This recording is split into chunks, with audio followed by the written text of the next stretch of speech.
চট্টগ্রামের শাহ আমানত বিমানবন্দরে যুক্তরাষ্ট্রের সামরিক বিমান ও সদস্যদের উপস্থিতিতে ব্যাপক আলোচনা হচ্ছে সামাজিক যোগাযোগ মাধ্যমে। অনেকেই বিমানের ছবি ও ভিডিও শেয়ার করে প্রশ্ন তুলেছেন, আমেরিকার যুদ্ধ বিমান চট্টগ্রামে কেন? ক্ষমতা টিকিয়ে রাখতে দেশ বিক্রি হয়ে গেল নাকি?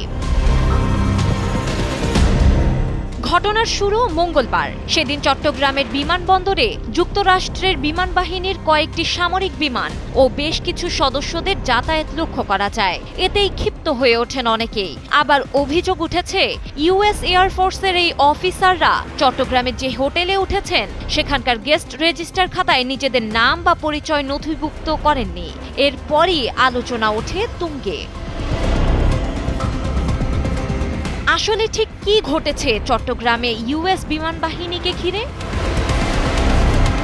বাংলাদেশের আন্তঃবাহিনী জনসংযোগ পরিদপ্তর আইএসপিআর জানিয়েছে, এটি বাংলাদেশ ও যুক্তরাষ্ট্রের বিমান বাহিনীর যৌথ মহড়া অপারেশন প্যাসিফিক এঞ্জেল 253 এর অংশ। 7 দিনব্যাপী এই মহড়া শুক্রবার শেষ হবে। অর্থাৎ সে কারণে ইউএস বিমান বাহিনীর এই সদস্যরা চট্টগ্রামে অবস্থান করছেন। যুক্তরাষ্ট্রের দূতাবাসও তাদের ফেসবুক পেজে এই মহড়ার তথ্য নিশ্চিত করেছে। এই মহড়ার আওতায় উড্ডয়ন প্রশিক্ষণ অনুশীলন, কমব্যাট ট্র্যাকিং, সার্ভাইভাল এক্সারসাইজ অনুষ্ঠিত হয়েছে বলে জানানো হয়েছে। আসলে এসব মহড়া বৃদ্ধির কারণ কি? ঢাকায় যুক্তরাষ্ট্র দূতাবাসের ফেসবুক পেজে এই যৌথ মহড়ার খবর পোস্ট করে জানানো হয়েছে, এর মাধ্যমে প্রতিরক্ষা সহযোগিতা এগিয়ে নিচ্ছে যুক্তরাষ্ট্র ও বাংলাদেশ। মহড়ার মূল লক্ষ্য চিকিৎসা প্রস্তুতি, বিমান নিরাপত্তা, প্রকৌশল সহায়তা এবং দুর্যোগ ব্যবস্থাপনা কার্যক্রমে সহযোগিতা বৃদ্ধি করা।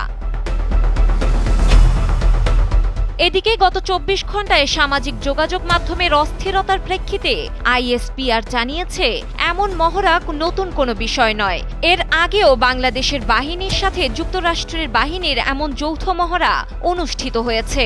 এছাড়া হোটেল কর্তৃপক্ষ বলেছে, মার্কিন সদস্যরা নিয়ম মেনেই হোটেলে অবস্থান করছেন। তাদের পাসপোর্ট ও ভিসার কপি নিয়েই হোটেলে চেক ইন করতে হয়েছে।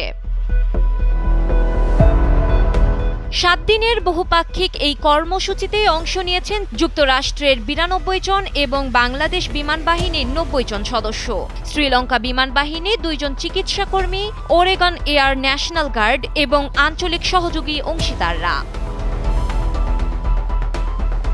ডেস্ক রিপোর্ট, সময়ের আলো।